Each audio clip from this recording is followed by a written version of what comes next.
Bismillahirrahmanirrahim. The Dawn Editorial, recorded by Saddam, Chowdhury, Baba, Farid, Shorthand and Typing, Bahawalnagar. Gross overreaction.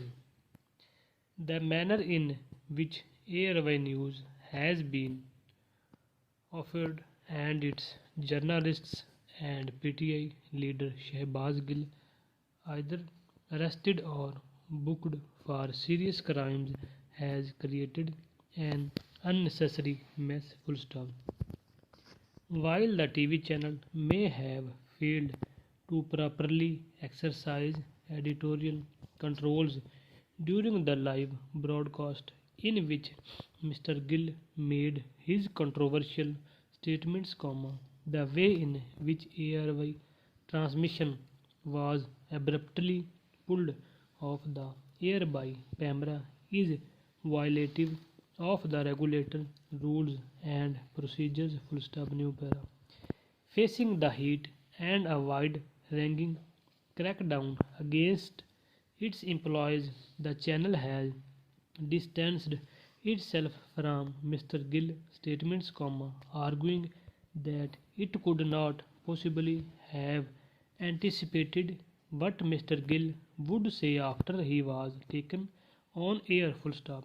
Be that as it may, the only proper way for Pamela to take any action would have been to issue a notice, conduct an inquiry, and then decide on any appropriate penalty. Full stop.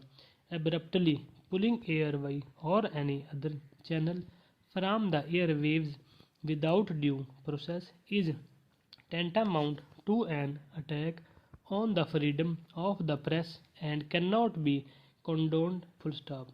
Pamela has often been criticized for acting as a tool of censorship and control in the hands of successive regimes. Full stop.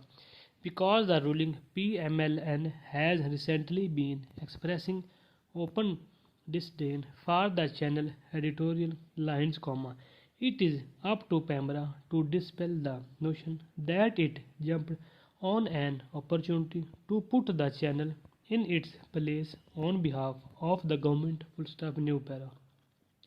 Relatedly, the brash manner in which Mr. Gill and ARY journalists have been picked up and the flurry of serious charges now being brought against them warrant serious reflection. Full stop. It must be asked why it is the government and not the supposedly aggrieved party that seems more eager to lodge cases, because the government appears to be in an indecent haste to punish opponents, and it is creating the impression that the matter is being handled politically rather than legally. Full stop. It was indeed controversial for Mr. Gill to suggest, even if offhandedly, that the armed forces rank and file are divided along political lines. Full stop. However, the rest of his statement is arguably quite open to interpretation, and only a court can decide whether it amounts to sedition. Full stop.